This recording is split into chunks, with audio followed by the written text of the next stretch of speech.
رب العالمین الصلاۃ والسلام علی سید المرسلین اما بعد فاعوذ باللہ من الشیطان الرجیم بسم اللہ الرحمن الرحیم پڑھیں الصلاۃ والسلام علیک یا رسول اللہ وعلی آلک واصحابک یا حبیب اللہ الصلاۃ والسلام علیک یا نبی اللہ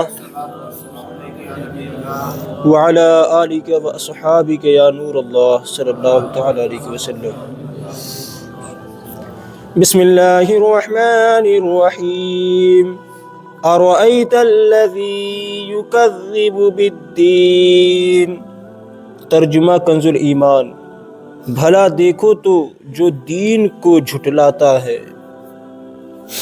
تفسیر صراط الجنان ارأیت الذی یکذب بالدین کیا تم نے اس شخص کو دیکھا جو دین کو جھٹلاتا ہے؟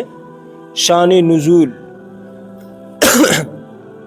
اس آیت کے شان نزول کے بارے میں ایک قول یہ ہے کہ یہ آیت عاص بن وائل سہمی کے بارے میں نازل ہوئی۔ وہ قیامت کے دن کا انکار کرتا تھا اور برے کام بھی کیا کرتا تھا۔ اللہ اکبر۔ دوسرا قول یہ ہے کہ یہ آیت ولید بن مغیرہ کے بارے میں نازل ہوئی۔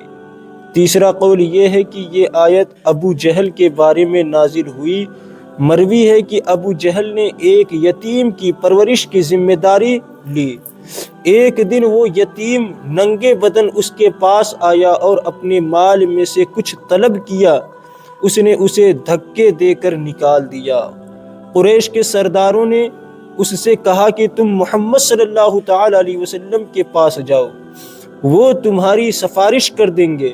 اس سے ان لوگوں کا مقصد نبی کریم صلی اللہ تعالی علیہ وسلم کا مذاق اڑانا تھا، لیکن یتیم کو یہ چیز معلوم نہ تھی۔ چنانچہ وہ یتیم تاجدار رسالت صلی اللہ تعالی علیہ وسلم کی بارگاہ میں حاضر ہوا اور اپنی فریاد پیش کی، اور سید المرسلین صلی اللہ تعالی علیہ وسلم کبھی کسی محتاج کو خالی ہاتھ نہ لوٹاتے تھے۔ سبحان اللہ۔ چنانچہ آپ صلی اللہ تعالی علیہ وسلم اس یتیم کے ساتھ ابو جہل کے پاس گئے۔ اس نے رسول کریم صلی اللہ تعالی علیہ وسلم کو دیکھ کر مرحبا کہا اور فوراً یتیم کا مال اس کے حوالے کر دیا۔ یہ دیکھ کر قبیلہ قریش کے لوگوں نے اسے عار دلایا اور کہا کہ تو اپنے دین سے پھر گیا ہے؟ ابو جہل نے جواب دیا، خدا کی قسم میں اپنے دین سے پھرا نہیں۔ اصل بات یہ ہے کہ میں نے ان کی دائیں اور بائیں طرف ایک نیزہ دیکھا اور مجھے یہ ڈر لگا کہ اگر میں نے ان کی بات نہ مانی تو یہ نیزہ مجھے پھاڑ ڈالے گا۔ سبحان اللہ، سبحان اللہ۔ چوتھا قول یہ ہے کہ یہ آیت کسی خاص آدمی کے بارے میں نازل نہیں ہوئی، بلکہ اس میں ہر وہ شخص داخل ہے جو قیامت کے دن کا انکار کرتا ہے۔ اس کی وجہ یہ ہے کہ انسان کا نیک اعمال کرنا اور ممنوعات سے رکنا ثواب میں رغبت اور عذاب کے ڈر سے ہوتا ہے۔ تو جب وہ قیامت کا ہی منکر ہوگا تو وہ نفسانی خواہشات اور لذتوں میں سے کچھ نہ چھوڑے گا۔ اس سے ثابت ہوا کہ قیامت کا انکار کفر اور گناہوں کی تمام اقسام کی بنیاد کی طرح ہے۔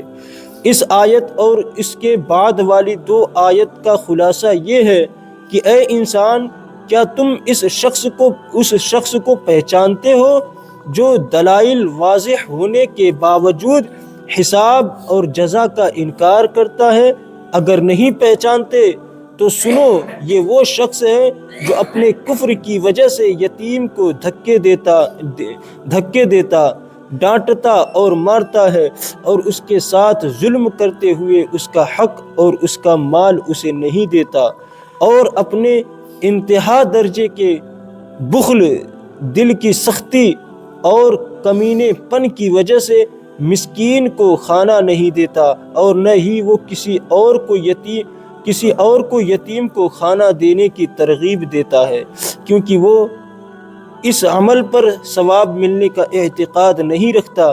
اگر وہ جزا پر ایمان لاتا اور وعید پر یقین رکھتا تو اس سے یہ افعال صادر نہ ہوتے۔ عزیزان گرامی وقار،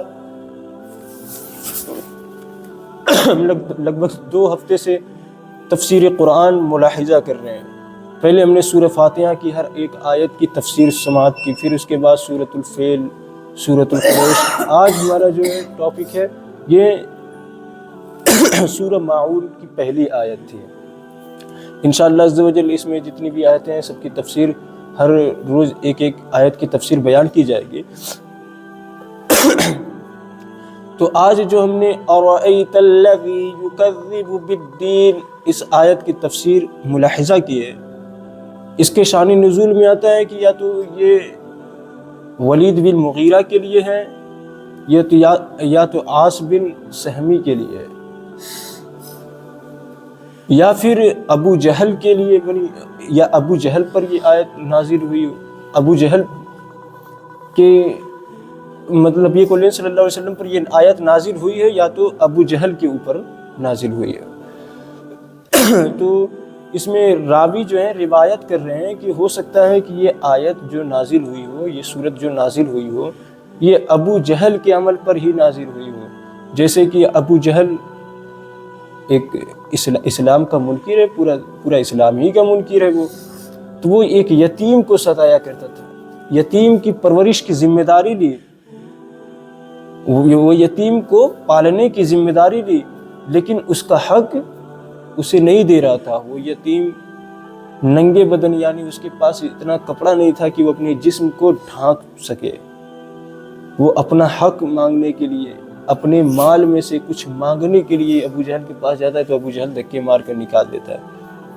اور اس میں بڑی بات یہ ہے کہ کفار مکہ اسے نصیحت کرتے ہیں کہ تم جاؤ نبی کریم صلی اللہ علیہ وسلم کے پاس سفارش کے لیے، وہ سفارش کریں گے۔ وہ سوچتے تھے کہ ابو جہل کہاں ان کی بات سننے والا ہے، ابو جہل ان کی بات کہاں سننے والا ہے، لیکن نبی کریم صلی اللہ علیہ وسلم کی شان دیکھیے کہ وہ ان کے در سے کوئی خالی ہاتھ نہیں لوٹا ہے۔ نبی پاک صلی اللہ تعالی وسلم سفارش کے لیے جاتے ہیں، ابو جہل دیکھ کے حیران ہو جاتا ہے اور مرحبا کہتا ہے، مرحبا مرحبا خوشی کا اظہار کرتے ہوئے اس یتیم کا مال اسے واپس کر دیتا ہے۔ جب کفار مکہ جو خیال کیے تھے کہ نبی کریم صلی اللہ علیہ وسلم کی سفارش تو ابو جہل قبول نہیں کرے گا، لیکن اس نے قبول کر لیا، کہیں یہ اپنے دین سے پھر تو نہیں گیا، یہ ابو جہل سے پوچھنے کے لیے گئے۔ تو ابو جہل کہتا ہے میں اپنے دین سے پھرا نہیں، بلکہ میں خوف زدہ ہو گیا۔ نبی پاک صلی اللہ علیہ وسلم کی داہنی جانب اور بائیں جانب نیزہ نظر آیا، اسے نیزہ نظر آیا، حالانکہ وہ نیزہ تھا نہیں، اسے ابو جہل کو نیزہ نظر آیا اور وہ خوف زدہ ہو گیا، کہیں میں انکار کروں اس یتیم کا مال دینے کے لیے تو وہ نیزہ مجھے پھاڑ نہ ڈالے۔ تو عزیزان گرامی وقار، ان آیتوں سے اور اس کے آگے کی جو آیتیں ملاحظہ کریں گے ہم لوگ، ان کا خلاصہ یہی ہے جو منکر لوگ ہوتے ہیں، قیامت کا انکار کرنے والا لوگ ہوتے ہیں، ان کے دل سے نیکی ختم ہو جاتی ہے، وہ کسی کام پہ بھی یہ یقین نہیں رکھ پاتے ہیں کہ ہم یہ نیک کام کریں گے تو ہم کو اس کا نیک جزا ملے گا، اچھا جزا ملے گا۔ وہ گناہوں پر رغبت پا لیتے ہیں، یعنی گناہوں کو زیادہ کرنے لگتے ہیں۔ اسی بنیاد پر یہ آیت مبارکہ نازل ہوئی ہے۔ بہت سارے لوگ ایسے کہتے ہیں کہ یہ کسی کے لیے خاص طور پر نازل نہیں ہوئی ہے، بلکہ یہ ہر انسان کے لیے نازل ہوئی ہے کہ انسان اگر قیامت کا انکار کرے یا اسلام کے کسی بھی جز کا انکار کرے، اس کے لیے یہ نازل ہوئی ہے۔ اور ایسے شخص کے لیے نازل ہوئی ہے جیسے کوئی شخص ہو وہ وعیدوں کو نہ مانتا ہو، جو واضح طور پر دین اسلام کی دلائل ہیں، اللہ اور اس کے رسول کے دلائل ہیں، ان کا انکار کرتا ہوں، ایسے شخص کے لیے یہ صورت نازل ہوئی ہے۔ تو عزیزان گرامی وقار، ہمیں اپنے عقیدے پر پختہ ہونا چاہیے، شریعت اسلامیہ کے ایک چھوٹے سے جز کا بھی انکار کرنے سے بچنا چاہیے، ایک چھوٹے سے حصے کا بھی انکار کرنے سے بچنا چاہیے۔ اللہ رب العزت کی بارگاہ میں دعا ہے کہ رب کریم ہمیں قرآن و حدیث کے مطابق زندگی بسر کرنے کی توفیق عطا فرمائے۔ یا اللہ یا رحمان یا رحیم، پاک پروردگار عالم ہم نے جو قرآن کریم کی تفسیر ملاحظہ کی، اگر اس میں کسی قسم کی غلطیاں، خامیاں، لغزش، خطائیں، کوتاہیاں ہو گئی ہو، اسے اپنے فضل و کرم سے معاف فرما کر ہمیں ان باتوں پر عمل کرنے کی توفیق عطا فرما۔ رب کریم ہمیں گناہوں سے بچنے کی توفیق عطا فرما، ہمیں اسلام کے کسی بھی ارکان کو جھٹلانے سے بچنے کی توفیق عطا فرما۔